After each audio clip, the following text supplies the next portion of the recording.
We were in this house for 20 years. We bought it before we were married. And after 20 years, everything needed to be replaced.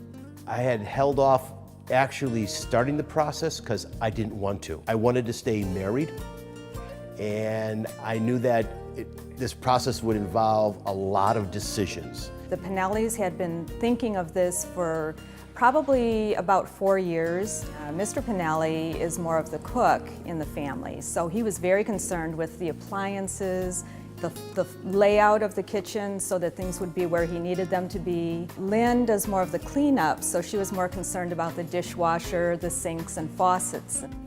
One of the things in our kitchen design was that we found the tile that we wanted on our back wall. And after that, everything sort of like revolved around that. I had seen it, a backlit piece of onyx used in another situation, and I thought that'd be kind of cool behind the stove. My wife had issues about making sure we had enough cabinet space.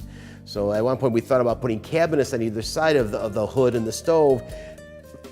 I didn't feel comfortable with that because I thought that would close it in. And as it turned out, with all the other design ideas that they gave us, we were able to not put cabinets there. Your eyes just now drawn to the onyx and drawn to the hood and the stove, and they're nice, big, solid pieces. That was probably our main challenge, is to locate all of our storage elsewhere so that we could leave that back wall free. We ended up using under cabinet and island cabinetry to store all the typical things that we would normally put in wall cabinets. We also put a large pull-out pantry next to the refrigerator that would hold the packaged foods that you might typically put in a wall cabinet also.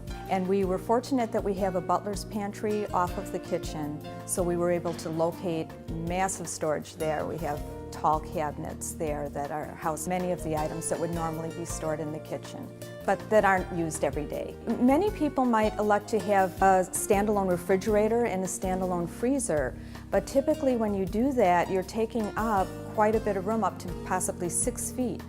What we did is we used the Thermador towers, refrigerator and freezers. These are kind of some of the things that when we talked to Better Kitchen, they helped us formalize the space so it would work for us. And instead of taking up 60 inches out of our kitchen, we only take up 30 inches. We made major design decisions Middle of the project. in the middle of the project. Yeah. And everybody, got on board and figured out how we could do it. Yeah, it was really a team effort, and that was the nice thing about working with Better Kitchens. And throughout our entire project, if it wouldn't have been for the ability of us to work with the general contractor, to work with Better Kitchens, this would never have turned out anywhere near how it's turned out.